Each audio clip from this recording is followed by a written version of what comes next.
ಸಾಮಾಜಿಕ ಶೈಕ್ಷಣಿಕ ಸಮೀಕ್ಷೆಗೆ 108 ಸಮಸ್ಯೆಗಳು ಎದುರಾಗ್ತಾ ಇದೆ. ಸಾಲು ಸಾಲು ಸಮಸ್ಯೆಯಿಂದ ಸಿಬ್ಬಂದಿಗಳು ಹೈರಾಣಾಗಿ ಹೋಗ್ತಾ ಇದ್ದಾರೆ.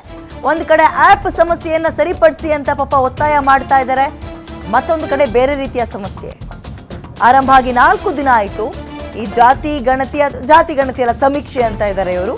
ಬಟ್ ಆರಂಭದಿಂದಲೂ ವಿಘ್ನಗಳು ಎದುರಾಗ್ತಾ ಇದೆ.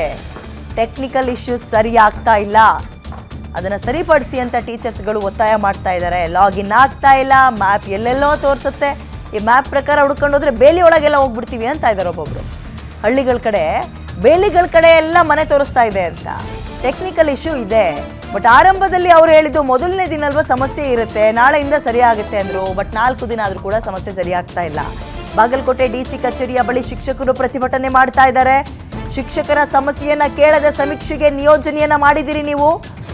ಸಮಸ್ಯೆಯನ್ನ ಆಲಿಸದೆ ನಿಯೋಜನೆ ಮಾಡೋದಕ್ಕೆ ಶಿಕ್ಷಕರು ಆಕ್ರೋಶ ವ್ಯಕ್ತಪಡಿಸ್ತಾ ಇದ್ದಾರೆ. ಸರ್ವರ್ ಸಮಸ್ಯೆಯಿಂದ ಸಮೀಕ್ಷೆ ಲೇಟ್ ಆಗ್ತಾ ಇದೆ. ಅದ್ರ ಜೊತೆಗೆ ಪಾಪ ಕೆಲವೊಬ್ರು ಹೆಂಗಂದ್ರೆ ಈ ವಿಶೇಷ ಚೇತನ ಶಿಕ್ಷಕರನ್ನೆಲ್ಲ ನೇಮಿಸಿದ್ದಾರೆ. ಇನ್ನೇನು ಗರ್ಭಿಣಿಯರು ರಜೆ ತಗೊಂಡು ಇನ್ನೇನು ರಜೆಗೆ ಮೆಟರ್ನಿಟಿ ಲೀವಿಗೆ ಹೋಗಬೇಕು ಅಂಥವ್ರನ್ನೂ ಕೂಡ ಹಾಕ್ಬಿಟ್ಟಿದ್ದಾರೆ. ಆ ಬಿಸಿಲಲ್ಲಿ ಎಷ್ಟೊತ್ರಿ ಓಡಾಡ್ತಾರೆ, ಎಲ್ಲಿಗೆ ಅಂತ ಓಡಾಡ್ತಾರೆ ಪಾಪ. 8 ತಿಂಗಳು 9 ತಿಂಗಳಿಗೆ ಬಿದ್ದಿದೆ, ಇವಾಗೂ ಓಡಾಡ್ತಾ ಇದ್ದೀವಿ ನಾವು ಅಂತ ಇದ್ದಾರೆ ಅವರು. ಸೊ ಈ ಸಮಸ್ಯೆಗಳನ್ನ ಬೇಗ ಬಗೆಹರಿಸಬೇಕು ಅಂತ ಮನವಿ ಮಾಡ್ತಾ ಇದ್ದಾರೆ. ಇನ್ನೊಂದು ವಾರಕ್ಕೆ ಇವ್ರು ಹಾಕ್ಕೊಂಡಿರೋ ಲೆಕ್ಕಾಚಾರದಲ್ಲಿ ಇನ್ನೊಂದು ವಾರಕ್ಕೆ ಮುಗ್ದೋಗ್ಬಿಡ್ಬೇಕು.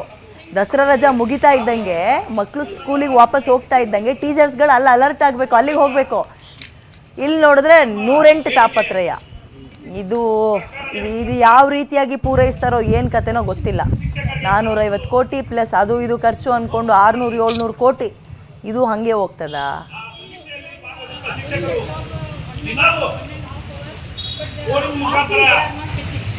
ನಮ್ಮ ನೌಕರ ಸಂಘದ ಪದಾಧಿಕಾರಿಗಳು